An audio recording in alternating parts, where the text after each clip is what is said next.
네, 오늘은 단도직입으로 시작을 하겠습니다. 국민권익위원회 처분에 비판 여론이 거셉니다.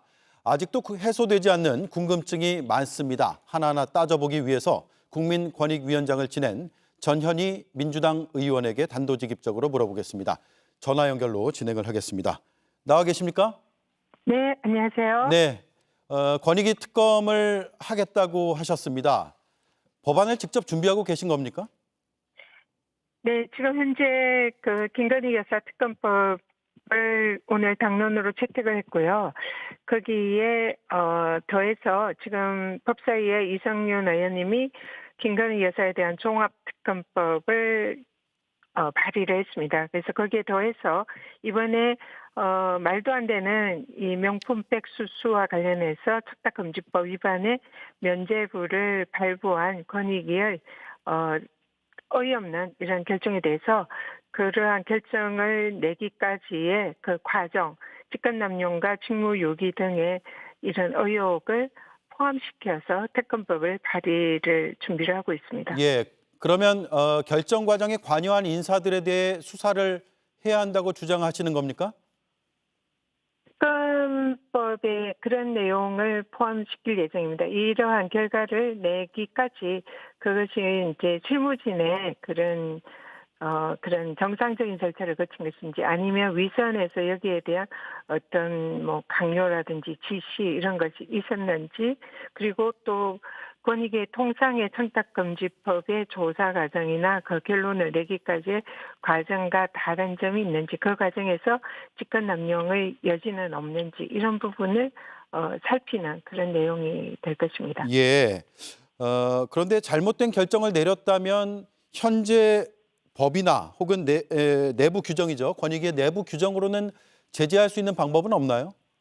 지금 현재 그 권익위원장과 부위원장들이 이 정권의 사실상 그 대통령과 아주 가까운 측근들로 구성이 돼 있고 그분들이 이번 결정에 사실상 주도적 역할을 한 것으로 지금 보이는데요. 그렇다면은 현재 내부 규정에 의해서 이것을 뭔가 규율을 하는 것은 사실상 불가능하고 외부에서 또 정상적인 뭐 검찰 수사라든지 이런 것으로 이 사안을 밝혀내는 것은 현행의 또 정권에 의해서 장악된 검찰에 의해서도 사실상 불가능하다고 보입니다. 예. 그렇기 때문에 특검에 의해서 진실을 규명하는 방법밖에 없지 않나 이런 생각을 하고 있습니다. 예. 이번에 논의 과정에서 대통령에 대해서는 7대 8로 의견이 팽팽히 갈렸다고 알려져 있습니다. 누가 어떤 의견을 냈고 또 토론 과정이 어땠는지 회의록이 남아 있을까요? 통상 권익위 전원위원회에는 회의록을 남기도록 되어 있고요. 그렇지만 모든 내용을 기록하지는 않습니다. 주요 내용만 요지만 기록을 하기 때문에 실제로 각 위원들이 어떤 식으로 진술을 했는지 이런 거는 사실상 제대로 알기 어렵지 않나 이런 생각이 들고요. 예. 일단은 이 사안에 대해서 제가 내부의 여러분들에게 그 내용을 확인을 했는데요.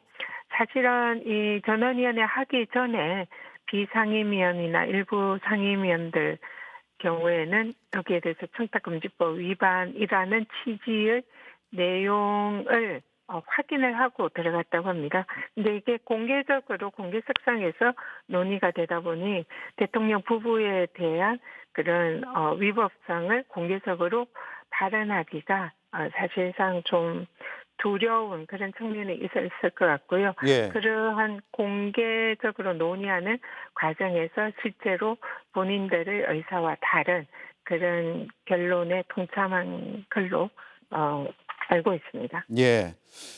보도에 따르면요.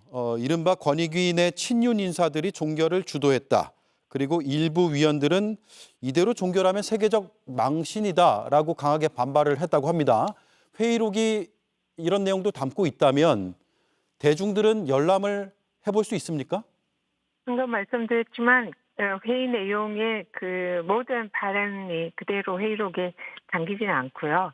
그 굉장히 요약된 그런 내용이 통상 기록이 됩니다. 그래서 그런 내용이 있을지는 알 수가 없고요. 그렇지만은 실제로 이번에 이 권익위 전원위의 결정은 대통령이 임명한 권익위원장 그리고 부위원장, 상임위원 7인의 내부 정무직과 8인의 외부 비상임위원들이 사실상 이 내부 정무직들이 이러한 결론을 유도하는 그런 주도적인 역할을 한 걸로 보이고요. 예. 그래서 사실은 그 친윤 측근, 핵심 측근들이 권익위의 청탁금지법을 수호하고 지켜야 할 반부패 기관의 책임자임을 망각하고 정권의 신기 경호하는 호위무사격의 그 판단을 유도한 것이 이 사건의 본질이다 생각합니다. 그렇기 때문에 이 전원위원회의 다수결의 의결에 의해서 결정했다고 정당성의 면피를 하고는 있으나 실질은 이런 친윤 핵심 대통령 측근 인사들로 구성된 권익위 정무직들이 이러한 결론을 왜곡시켜서 이끌어냈다. 그렇게 보고 있습니다. 예. 권익위의 이 결론과는 별개로 검찰이 수사를 철저히 하면 되는 거 아니냐 이렇게 말씀을 하시는 분들도 있고요. 반대로 권익위 결정이 수사에 큰 영향을 미친다고 하는 분들도 있습니다. 검찰 수사에서 결론이 뒤바뀌는 경우가 종종 있습니까? 사실 이번 권익위의 결론을 보면서 이 청탁금지법의 생명을 다했고 권익위는 스스로 권익위라는 반부패 총괄기관의 권위와 위상의 사형 선고를 내렸다. 셀프 사형 선고를 내렸다. 이렇게 생각을 하고요. 이 통상 이런 청탁금지법과 같은 권익위의 소관 법률에 대해서는 법원이나 검찰에서 수사나 재판할 때에 권익위에게 최종적인 유권 해석을 요청하는 경우가 많습니다. 예. 그렇기 때문에 권익위의 이번의 결정이 향후에 있을 검찰의 수사나 법원의 재판에 영향을 미칠 가능성이 매우 높고요. 사실적인 구속력을 가진다 이렇게 볼 수 있거든요. 그렇기 때문에 이번 권익위의 결정에 의해서 앞으로 더구나 대통령 부부에 대한 검찰의 수사권을 행사를 굉장히 끌이고 있는 검찰에서 이러한 권익위의 조사 결과를 원용할 가능성이 매우 높다 생각하고요. 그렇기 때문에 이번 권익위의 결정은 이 사안을 해결하는 것은 오직 특검만이 답이다라는 것을 역설적으로 입증했다 이렇게 봅니다. 네. 어제 권익위 관계자가 기자들 만나서요. 청탁금지법 이외의 사유에 대해서는 수사기관에 이첩 송부할 규정이 없다라고 주장을 했습니다. 맞습니까? 권익위는 청탁금지법 소관 주무부처고요. 거기에 대해서 신고나 고발 이런 게 접수가 되면 그게 조사를 하고 처리하는 기관입니다.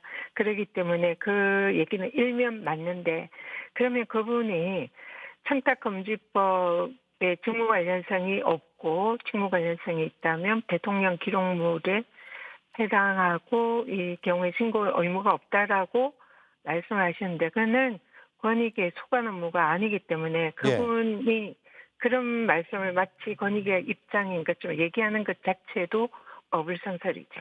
예. 자, 마지막으로요. 비판 여론이 거셉니다. 권익위의 직원들도 좀 난감할 것 같은데 내부 분위기를 혹시 좀 들어보셨습니까?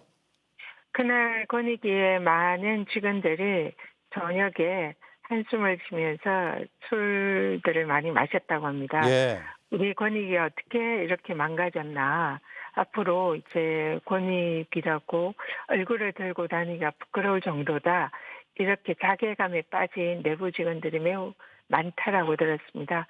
그래서 이 정말 권익위원장과 부위원장들 정무직들이 자신들의 그 친윤, 친위, 호위 무사 역할을 하면서 사실상 대한민국의 독립적이고 부패 방지를 하는 일종의 암행의사 같은 역할에 그 소임을 저버리고 청탁금지법이라는 매우 중요한 법을 망가뜨린 그 책임을 반드시 져야 된다. 그리고 직원들에 대해서 그 아픔과 자괴감을 이분들이 도대체 어떻게 보상을 할 것인가 거기에 대해서 비판하지 않을 수 없습니다. 네. 네, 오늘 말씀 여기까지 듣겠습니다. 고맙습니다. 감사합니다. 네, 전현희 더불어민주당 의원이었습니다.